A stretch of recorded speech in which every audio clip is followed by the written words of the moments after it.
السلام علیکم دوستو۔ دعا 3 حروف کا مجموعہ۔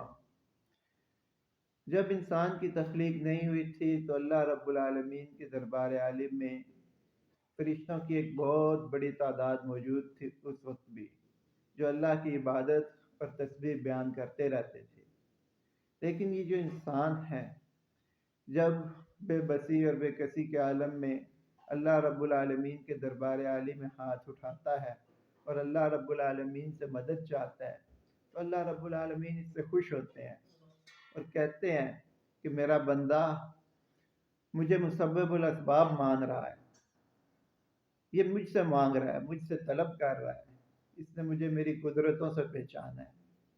اور پھر جب اس کے پاس تمام اسباب اس کی کامیابی کے لیے موجود ہوتے ہیں، پھر یہ اللہ رب العالمین کے دربار عالی میں ہاتھ اٹھاتا ہے، اس سے مانگتا ہے، تو اللہ رب العالمین اس سے خوش ہوتے ہیں اور کہتے ہیں کہ دیکھو میرے بندے نے اپنی کامیابی کے لیے میسر تمام اسباب کو اختیار کیا اور پھر میرے سامنے ہاتھ اٹھائے۔ یہ مجھے قادر مطلق مانتا ہے، یہ سمجھتا ہے کہ اسباب سے نہیں ہوتا، میرے کرنے سے ہوتا ہے۔ میں اسباب کے ساتھ بھی کرتا ہوں، اسباب کے بغیر بھی کرتا ہوں اور اسباب کے الٹ بھی کرتا ہوں۔ میرے بھائیوں، اللہ رب العالمین کو بندے کا مانگنا بہت اچھا لگتا ہے۔ جس وقت کوئی بندہ اللہ سے مانگتا ہے تو اللہ رب العالمین اس کے سامنے موجود ہوتے ہیں، اس کی دعاؤں کو سن رہے ہوتے ہیں۔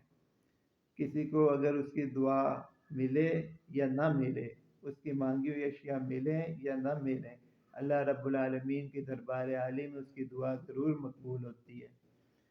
کل قیامت کے روز جس وقت ان نہ قبول ہونے والی دعاؤں کے بارے میں اللہ رب العالمین کی طرف سے جزا دی جائے گی، تو انسان یہ تمنا کرے گا کہ کاش دنیا میں اس نے اللہ سے جتنی دعائیں مانگی تھیں ان میں سے کوئی بھی قبول نہ ہوتی۔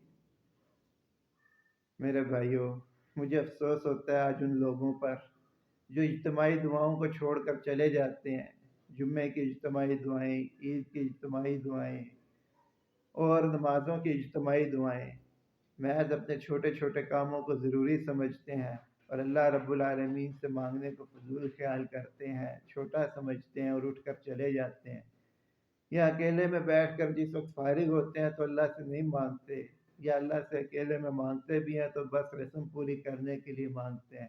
مجھے ان پر افسوس ہوتا ہے۔ بھائیو، اپنے حال پہ غور کرو، اپنی حالت کو سمجھو، ہم کیا کرنے جا رہے ہیں۔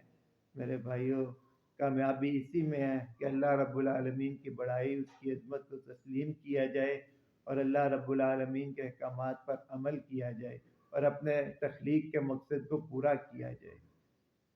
دیکھتے رہیے ٹک ٹاک پر میری آواز 31۔